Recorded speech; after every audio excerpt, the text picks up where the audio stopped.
오늘 선포될 하나님의 말씀 그 제목은 술 취한 십자가입니다. 술 취한 십자가. 주님한테 가는 모든 그리스도인들은 각자의 십자가를 지고 가야 되죠. 예수님께서 각자의 십자가를 지고 나를 따르라 그러셨잖아요. 그렇죠? 우리 모두는 각자의 십자가를 지고 가는 것. 그건 뭐냐면은 자기 자신의 욕망을 다 내려놓고 그리스도인의 삶을 살면서 주님 앞에 가는 그 여정인데, 십자가를 지고 가는 그 삶의 여정에서 한 손에는 십자가 들고 한 손에 술병 들고 간다. 어떻게 생각하세요, 이 그림? 보기 좋아요? 재밌을 것 같아요? 가끔가다 이렇게 좀 흥청망청하고 비틀비틀거리고 전혀 은혜스럽지 않은 그림이죠. 상상하고 싶지 않은 그림이에요. 그런데 이런 일들이 너무나도 자연스럽게 일어나고 있다는 거예요, 지금 이 시대에. 성경이 우리한테 전해주는 그 메시지가 무엇인지 술에 관해서 그 말씀 안으로 먼저 들어가도록 하겠습니다. 이 술에 관한 것, 굉장히 오래전서부터 논쟁이 있었던 거예요. 뭐냐면 다른 부분도 그렇지만 성경에서 여기서는 이렇게 말하고 저기서는 저렇게 말하는 부분이 있기 때문에 이게 맞다 저게 맞다 그렇게 갑론을박 서로의 편리에 따라서 그 성경을 해석하는 일도 많이 있었어요. 그리고 끊임없이 성경의 한 부분에서는 약으로도 쓰였다, 예수님도 마셨다, 그런데 우리가 왜 못 마시냐 그렇게 말하는 부분이 있는가 하면 또 많은 부분, 거의 대부분의 부분에서는 술 취하지 말라고 그렇게 말을 하고 있어요. 그런데 왜 이렇게 오랜 동안 술에 대한 논쟁이 있어 왔냐 하면은 정확히 술은 죄다라는 그런 구절이 없기 때문이에요. 그런 구절이 없기 때문에 지금까지 이렇게 갑론을박 여러 논리들이 많은데, 그 중에서 긍정론을 펼치는 사람들은 약으로, 포도주는 약으로 쓰였기 때문에, 그리고 지금도 의사들은 뭐라 그래요? 심장병이 있는 분들한테 한 잔씩 먹으면 건강에 좋다 그러잖아요. 근데 웃긴 게 왜 꼭 술로 고치려고 그래? 운동은 안 하고? 술 말고 운동해도 좋아질 수 있잖아요. 그렇죠? 안 믿는 분, 믿음이 없는 의사가 그렇게 얘기할 수 있어요. 근데 받아들이는 믿는 사람이 오케이, 의사가 얘기했으니까 나 그거 받아들일게. 근데 성경에 하는 말은 왜 그렇게 못 받아들이는데요? 재밌지 않아요? 그 논리 자체가? 그리고 또 예수님도 술을 즐기셨다고, 포도주를 즐기셨다고, 예수님 소주 드셨다고 그 상 그대로 똑같이 따라서 살 거라고 해서 술 먹는다면 예수님 같이 사셔야죠. 그렇죠? 그렇지 않아요? 고대 근동에서 그때 당시에 포도주를 즐겼던 거는 그럴 수밖에 없었어요. 지금도 수돗물 그대로 마시는 사람 거의 없죠. 이 뉴욕이 그나마 이 미국 주 전체에서도 물이 깨끗하기로 유명한 곳인데 그나마 수돗물 그냥 마시는 사람 없단 말이에요. 하다못해 그 당시에, 그 지금도 그 지역은 물이 수질이 안 좋아요. 각종 바이러스뿐만 아니고 모든 석회질부터 해가지고 물을 그냥 마실 수가 없는 정도예요. 그렇기 때문에 그들은 그 지역에서 많이 나는 포도를 이용해가지고 포도주를 만들었단 말이에요. 그래서 어떤 분들은 그때 당시에 포도주는 뭐 알코올 기운이 없는 뭐 주스다 그러는데 그것도 아니에요. 알코올기 있어요. 발효시킨 과일인데 어떻게 알코올기가 없을 수가 있겠어요. 분명히 포도주였어요. 분명히 포도주였어요. 하지만 그때는 목적이 달랐다는 거예요. 그것을 과하게 사용하고 그러면은 분명히 성경도 얘기했듯이 취하면 안 된다는 것이죠. 패가망신하게 되니까. 그건 성경이 분명히 얘기하고 있는 부분이에요. 근데 여전히 그런 성경에 가끔 나타나는 그런 술에 대한, 포도주에 대한 그 구절 때문에 그거를 자신들에 맞게끔 해석을 해가지고 그것을 정당화해서 이렇게 음주 생활을 하는 그런 케이스들이 굉장히 많아요. 그렇지만 분명히 성경은 취하지 말라라고 그렇게 얘기하고 있어요. 한 잔, 두 잔 마시다 보면은 그 나중에 그게 10잔, 100잔이 되고 술까지 마셔서 취하제를 사람이 어디 있겠어요. 취한 정도만 있을 뿐이지 취하는 건 다 취한단 말이에요. 하지만 그렇게 성경은 분명히 취하지 말라고 그랬고, 오늘 읽으신 본문 말씀, 이 말씀은 지혜자 솔로몬 왕의 권면이에요. 세계적으로 유명한 믿는 사람이건 안 믿는 사람이건 지혜로운 사람이라고 인정하는 솔로몬이 이 술에 대해서 뭐라고 권면을 하고 있는지 말씀 안으로 들어가도록 하겠습니다. 먼저 솔로몬은 술은 타협의 시작이라고 그러고 있어요. 31절 말씀에 포도주는 붉고 잔에서 번쩍이며 순하게 내려가나니 그랬어요. 붉고 번쩍이는 거 뭐 있죠? 붉고 번쩍이는 보석 있잖아요. 그 이름 뭐죠? 사파이어인가? 사파이어는 다른 색인가? 루비인가요? 빨간색, 반짝반짝거리고 얼마나 보기 좋아요. 보기만 해도 이쁘잖아요. 갖고 싶잖아요. 포도주가 보면은 색깔이 뭐 백포도주도 있고 그 붉은 포도주도 있지만은 색깔들이 참 이쁘잖아요. 그렇죠? 보기만 해도 참 탐스럽단 말이에요. 번쩍번쩍거리고 하고 붉고 번쩍이며 또 순하게 내려가까지 해. 독해서 여기에 걸리지도 않아요. 그렇게 호감을 줄 수 있는 그런 대상, 그런 대상을 우리가 접했을 때 우리 경계심이 무너져 버린다는 거예요. 보석상 앞에 가서 경계하면서 이거 보석 내가 이거 가까이 하면 돼 그러고 보는 사람이 있어요? 아니잖아요. 번쩍거리는 다이아몬드 보면은 자꾸 앞으로 가고 싶잖아요. 그래요, 안 그래요? 본 다음에 어떻게 하고 싶어요? 만지고 싶지. 만진 다음에 껴보고 싶죠. 그 돈만 있으면 사고 싶지. 경계하는 사람 없단 말이에요. 그런데 쇼윈도우에 거기에 된장 덩어리가 있어. 가까이 가고 싶어요? 아니요. 붉고 번쩍거리는 거가 그 자체가 우리한테 호감을 줘가지고 우리 경계심을 무너뜨린단 말이에요. 그 대표적인 케이스는 누구 있어요? 아담과 하와. 뭐라 그래요? 보암직도 하고 먹음직도 하다 그러잖아요. 그러다가 망했잖아요. 그래서 요 모양 요꼴 됐잖아요. 보암직도 하고 먹음직도 하다 그래가지고 붉고 번쩍이는 것. 호감을 주는 그런 우리 경계심을 무너뜨리는 그 대상이 우리의 눈앞에 있을 때 우리가 타협을 하기 시작한다는 거예요. 한 잔 정도야. 여럿이서 모였는데 괜히 유난 떨 필요 있어? 그럴 필요 없지. 그냥 한 잔만 하지 뭐. 그렇게 한 잔만 하지라고 하는 그 그리스도인의 삶이 타협의 시작이 되는 거예요. 그렇게 타협의 시작점은 바로 뭐냐면은 그 타협의 정체는 기독교 세속화의 시작이란 말이에요. 과거로부터 지금까지 세월이 쭉 흘러오면서 많은 부분이 변화가 있었어요. 예배 방식도 변화가 있었고 좋은 방향이든 나쁜 방향이든 하여튼 간에 많은 변화가 있었죠. 그리고 모두가 잤다가 다 공인하잖아요. 기독교가 많이 세속화되어 있다고 초대교회에서부터 시작을 해가지고 현재까지. 그 모든 것이 타협이 시작이 됐기 때문에 세상이 던져주는 그 붉고 번쩍이는 것과 타협을 시작했기 때문에 한 잔부터 시작했기 때문에 기독교의 세속화가 지속적으로 이루어져서 지금 현재 여기까지 왔다는 거예요.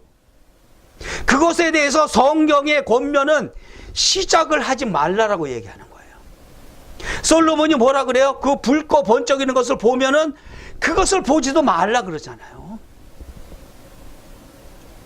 그것을 보게 되면은 제가 좀 전에 말씀드렸다시피 가까이 가고 싶고 만지고 싶고 만지면 손가락에 껴보고 싶고 사고 싶고 타협의 시작이란 말이에요.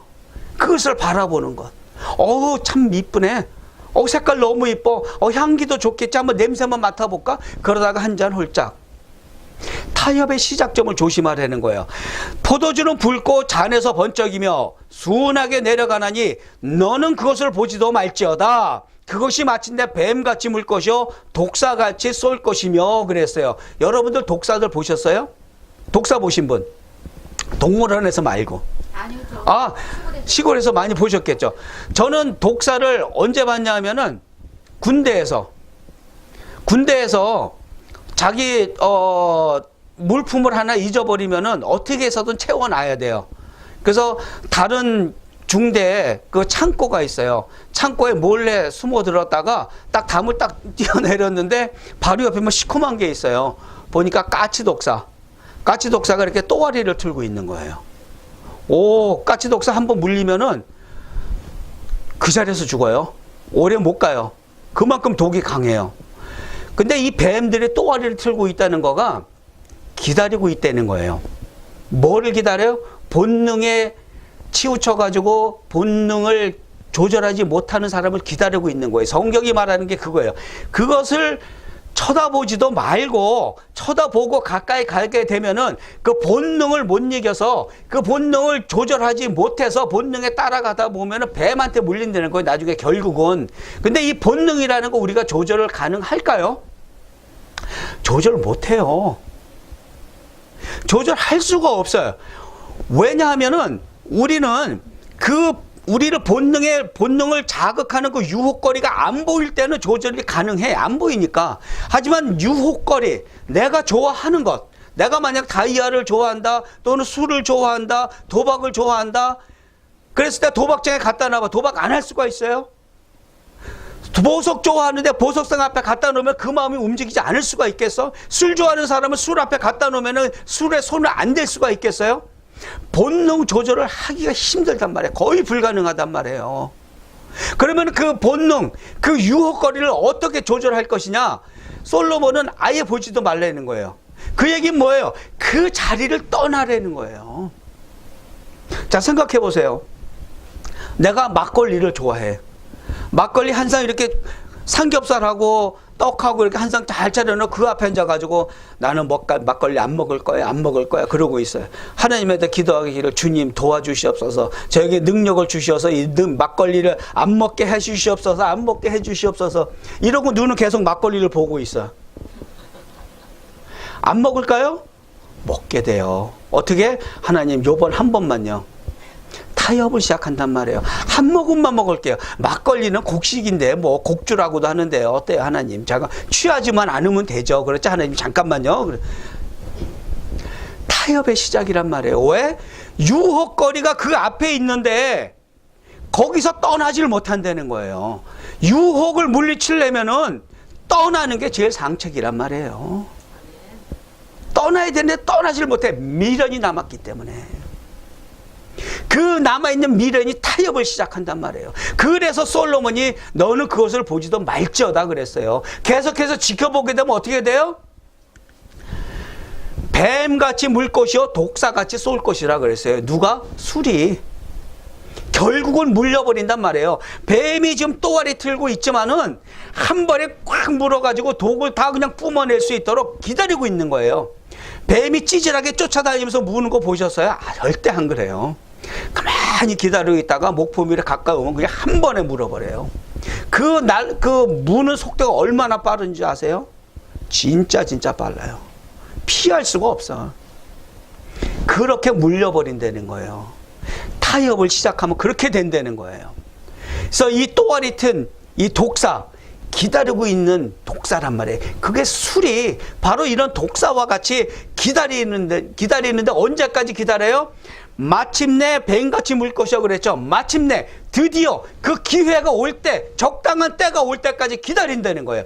한 잔이 두 잔 부르고 두 잔이 세 잔 부르고 그게 석 잔이 되고 폭탄주 만들어 모시고 인사불성 될 때까지, 그것이 반복이 될 때까지 기다렸다 그 사람은 물어버리고 그 삶을 망가뜨려 버린다는 것이에요. 그것이 바로 이 뱀이 독사같이 물어버린다는 거예요. 이렇게 가만히 또아리 틀고 있다가 확 한 방에 보내버린다는 것이죠. 술이라는 것 처음부터 우리한테 해악을 끼치지 않아요. 서서히 다가오는 위험이에요. 가만히 기다리고 있는 위험이란 말이에요. 제 친구들 중에 40대 초반에 한 명은 41살인가 그렇고 다른 한 명은 40 중반에 죽은 두 친구가 있어요. 굉장히 건강했던 친구들이에요. 가장 먼저 죽은 41살에 죽은 친구는 해병대 출신이고 체력이 굉장히 좋았어요. 술로 죽었어요. 두 명 다. 간경화로 40대 초반에. 저랑 같이 20대 초반부터 친구같이 잘 어울려 지내고 재밌게 지내던 그런 친구들. 저는 미국에 갔지만 그들은 여전히 남아서 거기서 그러한 생활을 계속 했던 것이고 술을 끊지 못했고 어느 순간인가 한 번에 간경화가 온 거 아니고 서서히 온 거잖아요. 그리고 한 번에 무너뜨리고 그 목숨을 내서 앗아갔던 것이죠. 술이라는 게 그렇게 무서운 것이란 말이에요. 우리들의 삶에서 나타나는 모든 현상들, 우리들이 결정하는 대로 나타나는 것이에요. 이 사진에 보이는 이 사람들의 차이점이 뭔지 아세요? 한번 알아맞혀 보세요. 저한테 상품이 있어요. 초콜릿 하나 있어요. 무슨 차이가 있을까? 여기 있는 사람, 동상 빼고 사람들의 차이점. 그리고 그거는 누구나 다 볼 수 있는 거죠. 비가 오는 건지 눈이 오는 건지. 비예요. 비예요. 설마 비 오는데 신발 벗고 걸어갈까? 눈 오는데. 비예요, 비. 이 앞에 두 사람 우산 쓰고 뒤에 사람 손잡고 가고 뒤에 있는 사람 혼자 거는 거 누구나 다 볼 수 있어요. 그게 답이 아니지. 그게 답인 것 같으면 제가 왜 초콜릿 상품을 걸어요? 안 걸지. 차이점이 뭐냐는 거예요. 우산 받고 가고 우산 받고 가고. 그거는 권재자매님이 얘기한 거예요. 자, 얘기해 보세요. 다정하게 이렇게 둘이 남녀가 가고 저 앞에는 여자가 그냥 손 붙들고 가고 저기에서 혼자 쓸쓸히 오고. 그거 다 볼 수 있는 거라니까. 그 차이점이 뭐냐고요. 자, 우산 쓰고 가는 사람은 비 올 때 처음부터 우산을 썼어요. 비 안 맞으려고. 비가 그칠 때까지 끝까지 우산을 쓰고 갈 거예요. 중간에 두 여자 친구들 신발 벗고 가죠. 처음부터 신발 벗었을까요? 한 방울 두 방울 맞다 보니까 옷이 젖었어. 옷이 젖고 스커트가 젖고 그러니까 에라까지 건 뭐 기왕 베린 몸 신발까지 벗어버리고 벗어 던지고 그 상황을 즐기는 거예요. 그 홈박 젖은 그 상황을. 마지막 남자 혼자. 이 사람은 그나마 완전히 포자기 하지는 않았어. 비는 홀딱 맞았지만은 그냥 기왕 맞은 비 뭐 이미 젖은 거 그냥 살던 대로 살지 뭘 바꿔. 그 차이예요. 아주 심각한 차이예요. 한 잔의 타협이 시작점이란 말이에요. 한 방울의 빗방울이 시작점이란 말이에요. 포기하고 신발까지 벗어 던지고 그 빗속에서 뒹굴면서 살 것인지 아니면 끝까지 비 안 맞으려고 뽀송뽀송하게 살으려고 이렇게 우산을 끝까지 받고 갈 것인지 첫 번째 빗방울, 첫 번째 한 잔의 타협의 시작점이라는 것이에요. 경계심이 무너지면은 우리의 영성이 무너지게 돼 있어요. 술 한 잔 먹는 거 그게 중요한 게 아니에요. 술 한 잔을 허락하는 그 영성이 다른 곳에서는 어떻게 나타나겠느냐는 것이죠. 그게 문제라는 거예요. 음주가 괜찮다라고 말하는 그 긍정론, 성경을 해석하는 방향에 따라서 다르게 해석할 수 있어요. 그 해석을 자기 합리화에 맞춰서 자기 합리화를 위해서 그렇게 맞춰서 해석하면서 긍정론을 펼친다면은 다른 해석 부분에 있어서는 어떻게 하겠냐는 거예요.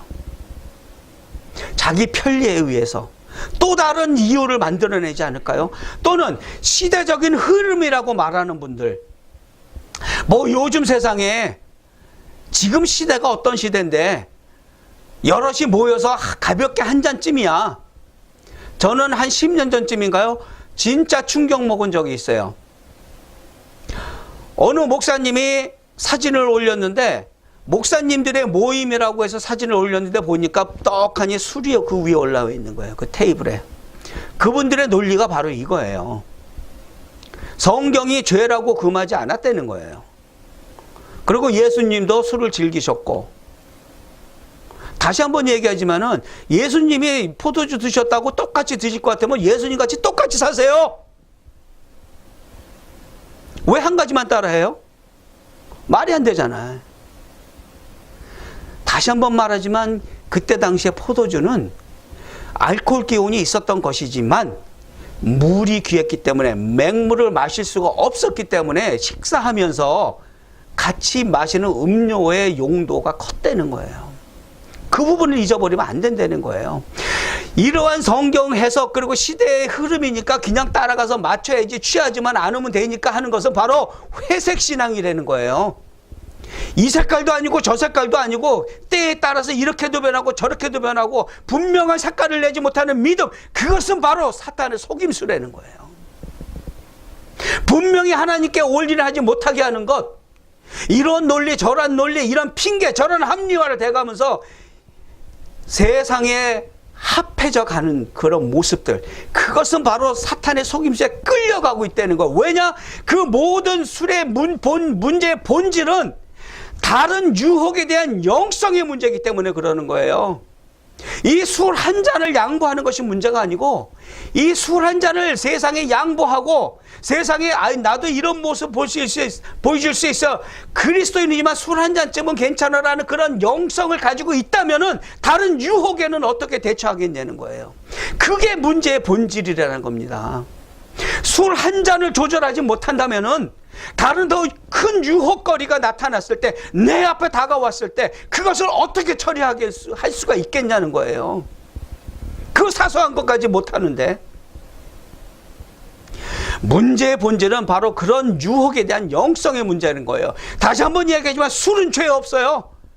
술 어떤 종류가 술이 됐건 간에 죄 없어요. 걔네들은 무죄예요. 걔네들 탓하지 마세요. 걔네들 무죄, 땅땅땅. 하지만 문제는 뭐냐면은 술 마시며 무슨 생각을 하겠느냐는 거예요. 술 한 잔쯤이야 하고 드시는 분들, 술 한 잔 하시고 하나님 말씀 묵상하시겠어요? 어떻게 하실래요? 술 한 잔하고 하나님 묵상할까요? 아니면 술 한 잔하고 기분 좋으니까 춤추면서 하나님 찬양할까요? 술 마시고 비틀거리면서? 상상을 해보세요. 술은 죄 없어요. 성경도 술 마시는 게 죄라고 얘기하지 않았어요. 술 마신다고 구원이 취소된다는 얘기도 없어요. 그것도 나 동의해요. 하지만 술 마시고 무슨 생각을 하겠냐는 거예요. 어떤 생각을 할까요? 술 마시고. 하나님이 기뻐하는 생각을 할까요? 아니죠. 그럴 수가 없죠. 그거는 불가능한 얘기란 얘기예요. 다니엘서 3장 17절 18절 말씀이 뭐라고 말씀하는지 잘 들어보세요. 왕이여, 우리가 섬기는 하나님이 계시다면 우리를 맹렬히 타는 풀물불 가운데서 능히 건져내시겠고 왕의 손에서도 건져내리시다. 그렇게 하지 아니하실지라도 왕이여, 우리가 왕의 신들을 섬기지도 아니하고 왕이 세우신 금신상에게 절하지도 아니할 줄을 아옵소서. 다니엘이 선포한 말이에요. 그 왕 앞에서 나는 하나님만 섬길 것이다. 만약에 당신이 우리를 맹렬히 불타는 풀무불 속에 집어넣어도 나는 하나님의 신앙을 지키겠다는 거예요. 이러한 단호함, 타협 없는 신앙이 우리한테 필요하다는 거예요. 다니엘이 갖고 있는 그 타협 없는 신앙, 굳은 신앙, 그러한 신앙을 지키고 우리가 이 세상과 맞서 싸워서 살아갈 때 하나님이 우리의 삶을 축복하시고 하나님이 우리의 삶을 책임지신다는 거예요. 믿으시면 아멘 하시기 바랍니다. 타협 없는 신앙을 가지시기 바랍니다. 그러면 하나님께서 우리의 삶을 책임지시고 하나님이 모든 복을 여러분들 삶에 부어주시기를 내가 간절히 축원하며 또 그렇게 믿으시기를 축원합니다. 아멘. 자, 두 번째, 솔로몬이 권면하는 술, 영성을 파괴하는 독이라고 말하고 있어요. 또 내 눈에는 괴이한 것이 보일 것이요 내 마음은 구부러진 말을 할 것이며 그랬어요. 괴이한 것, 이상한 것이 보인다는 거예요. 헛것이 보이는 거죠. 그렇죠? 헛것이 보이고 구부러진 말을 한다는 거, 올바른 말을 못 한다는 거예요. 뭐 술 취해서 혀가 꼬부러져가지고 뭐 그런 말도 되겠지만은 제대로 된 진실된 말을 할 수가 없다는 거예요. 어떻게 되면 술에 취하면, 여기 혹시 괜찮아요? 술에 취해서 인사불성 돼본 적 있으세요? 누구든지? 전 있어요. 옛날에 예수님 모르고 나 잘났다고 살아갈 때 술 맛이 어떤지도 알아요. 그 해롱되는 기분이 어떤 건지도 알아요. 술 취한 상태가 어떤 건지도 알고 진짜 헛것이 보일 때도 있어요. 진짜 술 취하면은 그 말을 제대로 할 수가 없어. 그리고 특히 어떤 현상이 일어나면은 취하게 되면은 이 사전적인 뜻은 열중하여 넋을 뺏기다라는 표현이 있어요. 사전에. 취하다라는 그 단어에 대한 해석이에요. 또는 술, 약, 기타의 기운이 몸에 퍼져 정신이 정상적인 활동을 잃게 되다. 이게 사전적 의미예요. 취한다는 것. 제 경험으로 봐도 딱 맞아요. 딱 이래요. 술 취하면은 판단 불능이에요. 판단할 수가 없어. 어떤 것을 판단 못해요? 상황 판단을 못해요. 가시적인 상황이건 불가시적인 상황이건 그것이 종합이 돼서 현재 일어나는 사실을 우리가 인지를 해야 되는데, 술 취하게 되면요, 눈에 보이는 것도 제대로 보이지도 않거니와 상황을 종합적으로 판단할 능력이 없어져요. 무슨 얘기냐면은, 예를 들어서 옆집 사람이 우리 집 문 앞에다가 쓰레기 봉투를 갖다 놨다고 쳐. 딱 그거만 보면은 어떤 상황이에요? 아주 싸가지 없는 사람이지. 아주 나쁜 이웃인 거죠. 그런데 사실은 뭐냐 하면은, 이 사람이 쓰레기 버리러 가지고 가다가 뭐 다른 거를 잊고 왔어. 다른 봉투를. 그래서 잠깐 내려놓고 무겁게 또 들고 가느니 잠깐 내려놓고 다른 쓰레기 봉투 가지러 간 사이에 내가 그걸 본 거예요. 그거 판단을 못 한다는 거예요. 술 취하면은, 이 인간이 이랬어? 싸움 붙죠. 당장 달려가서 싸운단 말이에요. 왜냐하면 이 사람이 여기다 놨을 사람이 아닌데 무슨 다른 이유가 있겠지라는 비가시적인 상황, 보이지 않는 상황까지 이해할 수 있는 그런 능력이 없다는 거야. 술 취하게 되면은 헛것이 보이는 거랑 마찬가지예요. 분명히 이 사람은 나쁜 마음으로 여기 갖다 놓은 것이 아닌데 그것이 나쁜 마음으로 보이게 되는 것. 술 취하면은 모든 상황이 그렇게 된다는 거예요. 올바른 판단을 내릴 수가 없고 통제불능의 상태가 돼요. 술 마시면은, 술 취하게 되면은 허언증이라 그러죠. 허언증이 뭐예요? 뻥치는 거. 요만한 일 이만하게 부풀려 가지고, 그렇죠? 옛날에 대학교 다녔으면은 나 박사 출신이야라고 말하는 것. 미국 오면은 왜 그렇게 이대 출신이 많고 서울대 출신이 많은지 전부 재벌집 아들이었어. 보면은 또 허언증, 그 불필요한 뻥들. 술 취하면 그게 극대화가 된다는 거예요. 그리고 또 진실을 왜곡하는 말들을 하게 되죠. 그렇죠? 멋있게 포장해야 되니까 진리가 아닌 것을 진리인 것처럼 살 붙이고 뼈 붙이고 해가지고 이상한 말들 만들어냈고, 그게 바로 구부러진 말을 한다는 거예요. 언제? 술 취하면 이렇게 된다는 거예요. 술 취한다는 것, 이것은 바로 영성에 번지는 곰팽이와 같은 존재라는 거예요. 곰팽이가 한 번에 확 번져요? 아니죠. 지하실에 곰팽이 번질 때 보세요. 조금씩 우리가 모르는 사이에 어느 순간에 보면 확 번져 있고 그래요. 우리 영성을 좀 먹어가는 그런 곰팽이 같은 존재가 술 취함이라는 것이라는 거죠. 그리고 솔로몬이 얘기하기를 너는 바다 가운데 누운 자 같을 것이요 돛대 위에 누운 자 같을 것이며 그랬어요. 술 취하게 되면은 바다 가운데 누운 자, 또 돛대 위에 누운 자, 이 바다와 돛대라는 것은 그 각자의 그 특별한 의미가 있어요. 성경에서 바다라고 이야기하는 것은 죄를 의미해요. 계시록 20장 말씀에 바다가 그 가운데서 죽을 자들을 내주고 또 사망과 음부도 그 가운데서 죽은 자들을 내주에 각 사람이 자기의 행위대로 심판을 받고 그랬어요. 바다가 그 가운데서 죽을 자들을 내준다 그랬어요. 바다는 죄라고 그랬죠. 그렇다면은 죄 가운데에서 죄로 죽은 자들을 내준다는 얘기예요. 죄 가운데 있다는 거예요. 술에 취하게 되면은 죄 가운데 있는 사람이라는 거예요. 술 취한 사람이. 그리고 이 돛대라는 것. 돛대가 뭐죠? 배가 있고 돛대가 있어서 거기에 그 천 같은 걸 넣어서 바람으로 배를 끌고 가잖아요. 그 돛대 위에 올라가 있으면 어떻게 되겠어요? 배만 타도 파도가 출렁이면은 배멀미 때문에 고생을 하는데 배는 요만큼 흔들리면은 돛대는 얼마큼 흔들려요? 이 위에서 이만큼 흘린단 말이에요. 그 위에 올라가 누워 있어 봐요. 뱅글뱅글 돌죠. 정신 못 차린단 말이에요. 돛대 위에 있는 자, 술 취한 자가 그와 같이 요동치는 자란 말이에요. 시편 말씀에 내가 여호와를 항상 내 앞에 모심이여 그가 나의 오른쪽에 계심으로 내가 흔들리지 아니하리라. 하나님 옆에 있으면은 내가 흔들리지 않는다는 거예요. 요동치지 않는다는 거예요. 그 얘기 뭐예요? 요동치는 자, 돛대 위에 누운 자는 요동치는 자고 하나님 밖에 있는 사람이라는 거예요. 하나님 옆에 떨어져가 있는 사람이 그 삶이 요동치는 돛대 위에 누운 자 같다는 거예요. 누가? 술 취한 자가 그렇다는 것이죠. 그렇기 때문에 그 술 취한 자는 죄 가운데 누운 자고 하나님 밖에, 하나님과 관계없이 죄 가운데 누워있는 자, 정상적인 사고를 할 수 없는 그런 자가 바로 술 취한 자라는 거예요. 성경이 말하는 게 바로 그런 술 취한 자를 얘기하는 거예요. 하지만 우리는 그리스도인의 영성을 갖고 있어요. 술을 거부하는 그리스도인의 영성, 우리가 많이 얘기하는 이 영성은 뭘 얘기하는 걸까요? 딱 그림만 봐도 참 차분해지죠. 그렇죠? 따뜻한 햇살에 하나님의 말씀이 있고 차 한 잔이 있고 아주 부드러운 바람까지 살랑살랑 부는 것 같아요. 기분에.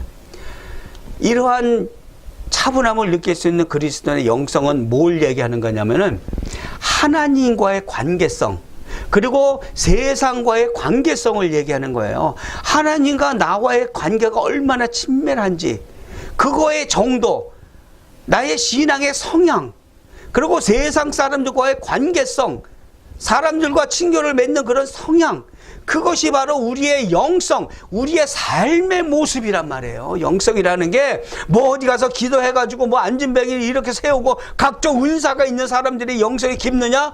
그럴 수도 있지만 아닐 수도 있어요. 영성하고 그거하고는 또 틀린 거예요. 그리스도인의 영성이라는 것은 우리들의 삶의 모습이, 우리들의 삶의 성향이, 나의 성향이 하나님과 또 세상과 얼마만큼 친하게 좋은 관계를 맺고 있느냐, 그것이 바로 영성이라는 것이에요.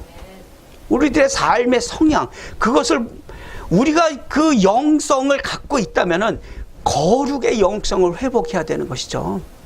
하나님 밖에 떨어져 가지고 술 취해 가지고 요동치는 자같이 돛대 위에 누워 가지고 휘청휘청하고, 그것은 우리들의 모습에서 영성을 찾아볼 수가 없다는 얘기가 되는 것이죠. 거룩의 영성을 회복해야 되고 작은 예수의 삶을 회복해야 되는 거예요. 왜 우리가 작은 예수가 되어야 되는 거예요? 예수님께서 너희의 십자가를 지고 따라오라 그랬으니까 우리는 작은 예수로서 우리의 십자가를 지고 우리의 모든 육신의 정욕, 안목의 정욕, 이성의 자랑 다 내려놓고 십자가 지고 그러고 살아가는 게 그리스도인의 삶이고 그리스도인의 영성이란 말이에요. 그런데 한 손에 소주병 들려 있어봐. 나중에 하나님 앞에 그때 딱 갔을 때 뭐라 그러실까? 아이고 너 그 무거운 십자가에 더불어 그 무거운 술병까지 들고 오느라 수고했네, 그러실까요? 안 그럴 것 같아요. 제 생각에는. 이 술병 들고만 가겠어요? 가다가 가끔 한 모금씩 또 하겠지. 그러다가 가끔 또 비틀거리고 요동치는 자같이. 아니죠. 절대 그런 일이 있어서는 안 되죠. 왜냐하면은 거룩의 영성을 회복하는 것, 하나님과의 관계성이 우리의 영성이라는 얘기는 하나님을 사랑하는 일이고, 작은 예수의 삶을 살아가는 것, 세상과의 관계를 밀접히 해야 되는 것, 그것은 바로 이웃 사랑이기 때문에 그런 것이에요. 이게 뭐예요? 예수님께서 이 땅에 오셔가지고 634개의 구약의 모든 율법을 종합해서 딱 두 가지의 위대한 그 명령을 하셨잖아요. 우리가 반드시 지켜야 될 일, 위로 하나님을 사랑하고 내 이웃을 내 몸과 같이 사랑하는 것, 그것이 바로 그리스도인의 영성이란 말이에요. 여기에 왜 알코올이 들어가야 되냐 말이에요. 들어가면 안 되는 것이죠. 술에 취할 것인지 성령에 취할 것인지 지금 이 순간 결정들 하시기 바랍니다. 타협하지 마세요. 한 잔이 어떠냐라고 생각하는 그것 자체부터가 문제의 시작이란 말이에요. 에베소서 5장 18절 말씀입니다. 술 취하지 말라. 이는 방탕한 것이니 오직 성령으로 충만함을 받으라. 아멘. 성령의 충만함을 받으셔야 돼요. 금주라는 것, 술을 딱 끊고 입에도 안 된다는 것, 그것은 바로 영성을 회복하기 위한 값인 줄 믿으시기 바랍니다. 우리가 거룩해지기 위해서는 거룩해지기 위한 대가를 치러야 돼요. 그게 뭐예요? 성화의 삶이죠. 모든 죄로부터 멀어지려고 노력하는 삶. 실수는 하지만 그때마다 또 회개하고 다시 일어나서 성화의 삶을 살아가는 것, 거룩의 모습을 되찾아가는 것, 가끔가다 또 거룩하지 않은 모습이 나타날지라도 다시 거룩한 모습을 회복하려고 노력하는 삶, 그 모든 삶이 바로 그 값을 지불하는 거란 말이에요. 영성을 회복하기 위한 값 지불하시기 바랍니다. 그 값을 지불하고 영성 회복하고 세상이 도저히 감당하지 못하는 그리스도인 승리자의 삶을 사시기를 주님의 이름으로 축원합니다. 아멘. 자, 세 번째로 솔로몬이 권면한 하는 술에 대한 내용은 뭐냐면은 죄에 중독시키는 독이라는 거예요. 내가 스스로 말하기를 사람이 나를 때려도 나는 아프지 아니하고 나를 상하게 하여도 내게 감각이 없도다. 내가 언제나 깰까 다시 술을 찾겠다 하리라 그랬어요. 때려도 안 아프대요. 때려도 안 아프면 그건 뭐예요? 죽은 목숨 또는 마취 수술할 때 마취 시키면 칼로 째도 모르잖아요. 술에 취하면은 때려도 모를 정도로 마비가 된다는 거예요. 그런데 문제는 뭐냐면은 이런 마비 증상이 육체적인 마비도 있지만은 육체적인 마비가 올 정도면은 영적인 마비까지 이미 왔다는 거예요. 그게 더 시리어스한 문제라는 거예요. 육체적인 마비는 한 잔, 그 시작점, 타협점, 한 잔의 타협점이 나중에는 10잔으로 커지고 그것이 내 친구가 40대 초반에 죽은 그 친구처럼 간경화로 이렇게 발전해 가서 육체의 마비가 오는데 더 심각한 문제는 이 술 한 잔을 양보하면은 그 이외의 모든 다른 유혹거리에도 한 가지를 양보하게 되고 10가지를 양보하게 된다는 거예요. 그러므로 해서 결국은 영성까지 마비가 된다는 겁니다. 그게 한 잔의 술을 허락하지 말아야 되는 이유예요. 성경이 그걸 죄라고 얘기했든 안 했든 그걸 떠나서 그 폐악이 이렇게 심각하게 나타낸다는 거예요. 그 한 잔의 시작 때문에. 육신의 마비로 끝나면은 그나마 다행이죠. 영성의 마비까지 와봐요. 어떻게 돼요? 죄 속에 들어가서 죄와 함께 살아갈 수밖에 없는 죄인이란 말이에요. 어떻게 구원을 이루어 갈 건데요? 어떻게 이 경주, 믿음의 경주를 끝까지 이루어 갈 건데요? 달려갈 수가 없죠. 죄에 둔감해지는 영성, 그것이 한 잔의 술로부터 시작이 된다는 거예요. 죄에 둔감해지는 그 영성, 그것만 문제일까요? 이것도 문제지만은 이것보다 더 심각한 문제가 있는데 그 문제는 뭐냐면 바로 중독이 되는 거예요. 묶여 있는 거예요. 중독은 속박되어 있는 상태를 중독이라고 사전은 표현하고 있어요. 중독된 상태. 내가 언제나 깰까? 내가 술이 언제나 깰까? 그 얘기예요. 술에서 언제 깨어서 다시 술을 죽겠다 하리라. 지금 술에 취해서 널브러져 있으면서 빨리 술이 깨고 또 술을 먹고 싶다는 얘기예요. 중독자죠. 중독자. 술에 중독된 사람의 모습이 바로 이런 거 아니겠어요? 근데 이거 잘 보세요. 내가 언제나 깰까 다시 술을 찾겠다 하리라. 이 중독된 사람의 말 뜻은 뭐냐면은 플러스 1 마이너스 99예요. 하나를 내가 취하기 위해서, 술을 하나 취하기 위해서 99가지의 다른 내 삶의 모든 부분을 포기하게 된 얘기예요. 말 되죠?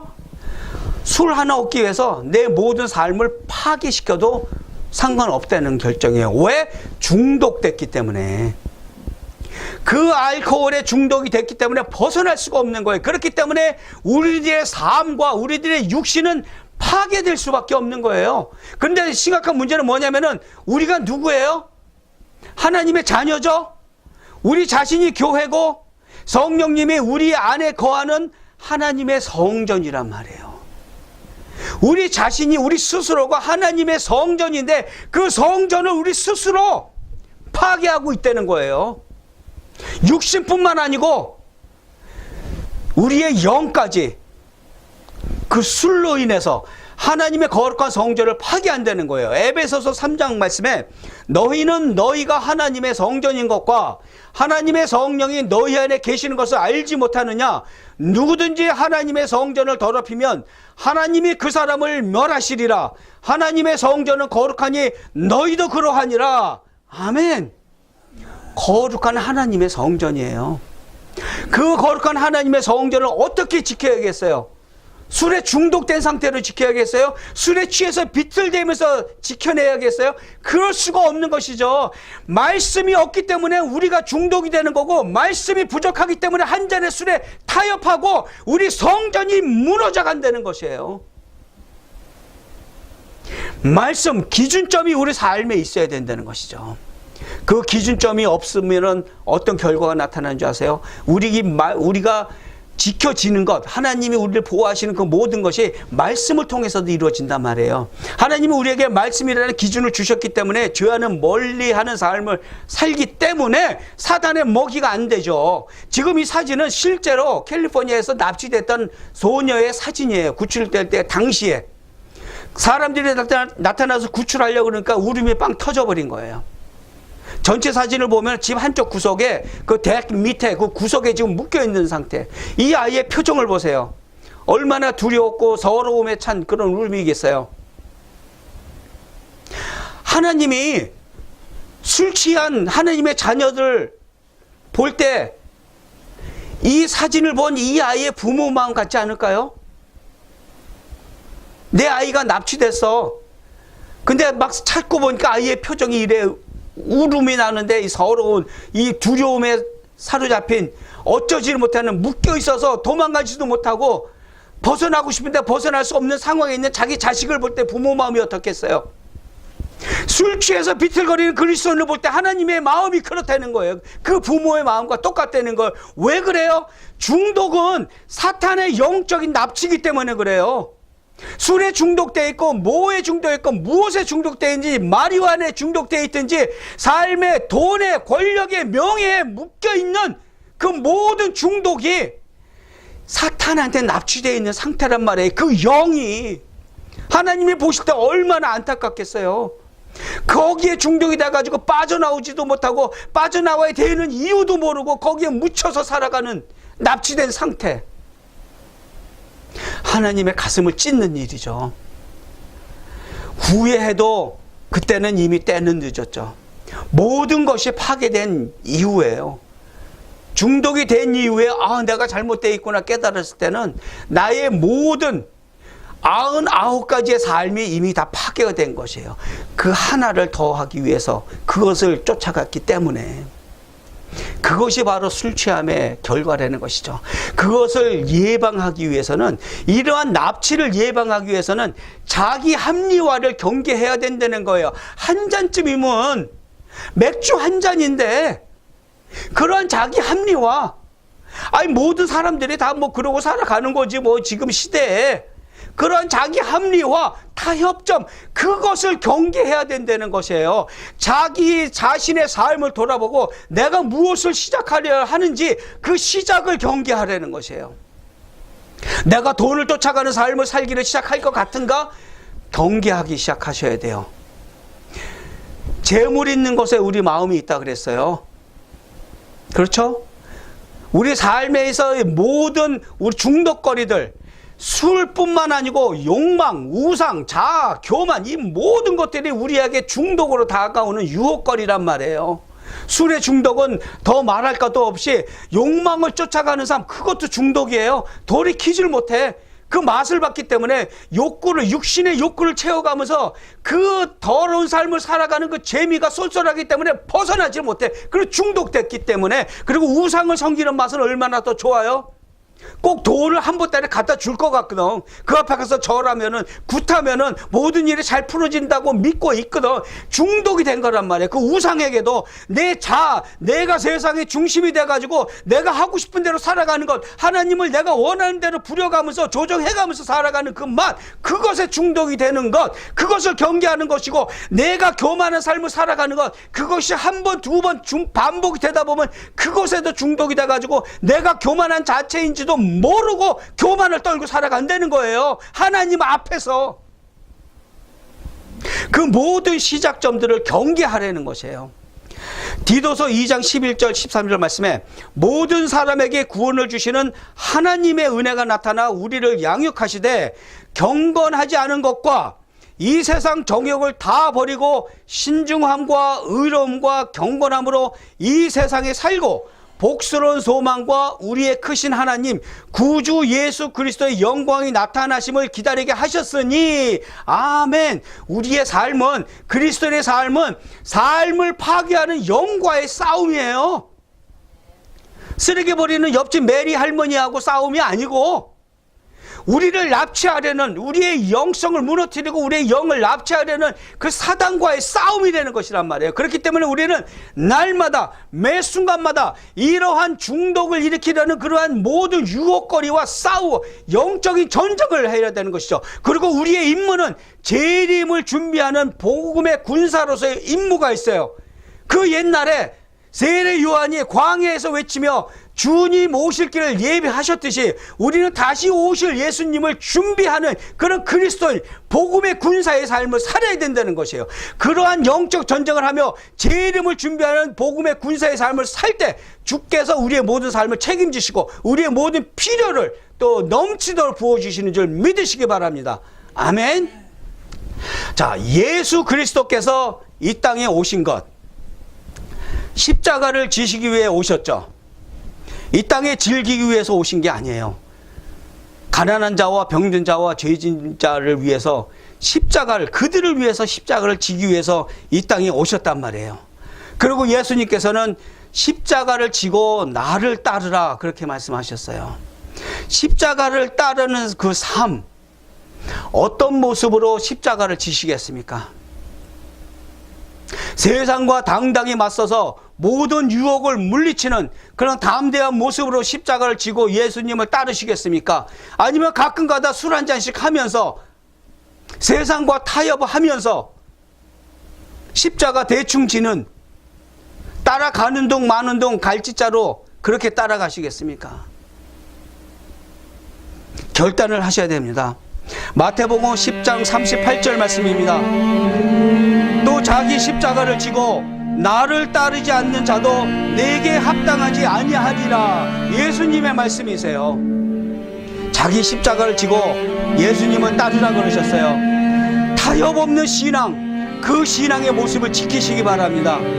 타협하지 않는 그 신앙의 모습을 지키고 있을 때 하나님께서 우리의 삶을 책임지시고 축복하시는 줄 믿으시기 바랍니다.